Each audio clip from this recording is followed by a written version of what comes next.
আসসালামু আলাইকুম, সবাই কেমন আছেন? এটা হচ্ছে গাছের টাটকা তাজা পুঁই শাক। আমি আজ রান্না করব। এভাবে কেটে আমি ধুয়ে পরিষ্কার করে নিয়েছি। এটা হচ্ছে পাঙাশ মাছের মাথা। এটা আমি ভেঙে পুঁই শাকের সাথে রান্না করব।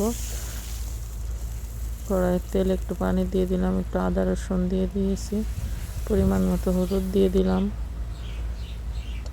গুঁড়া মরিচ দিয়ে দিলাম, পরিমাণ মতো লবণ দিয়ে দিচ্ছে।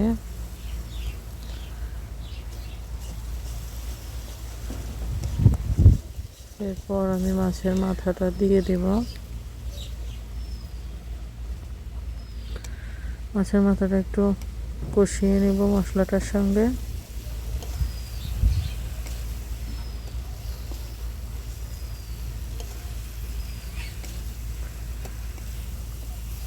ভালোভাবে কষিয়ে নিয়ে আমি শাকটা দিয়ে দিব।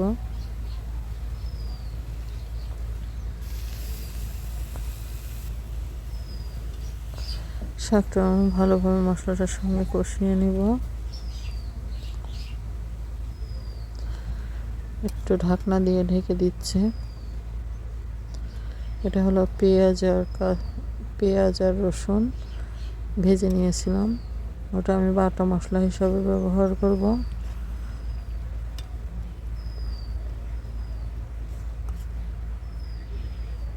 শাকটার থেকে অনেক পানি বের হয়েছে।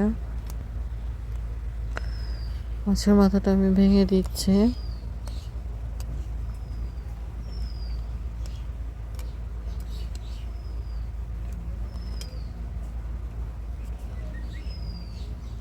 এবার পেঁয়াজ রসুন ভাজা মশলাটা আমি বেটে নিয়েছিলাম, এটা আমি দিয়ে দিব।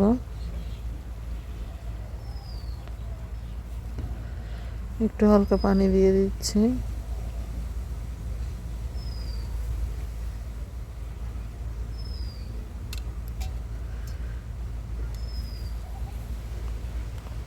ভালোভাবে মিশিয়ে দিচ্ছি। এই পানিটা যখন একদম শুকিয়ে যাবে তখন তরকারিটা হয়ে যাবে। মাছের মাথা পুঁই শাক দিয়ে ভেঙে রান্না করলে খুবই ভালো লাগে, খাইতে বেশ মজার হয়। প্রায় রান্নাটা হয়ে যাচ্ছে, পানি শুকিয়ে যাচ্ছে।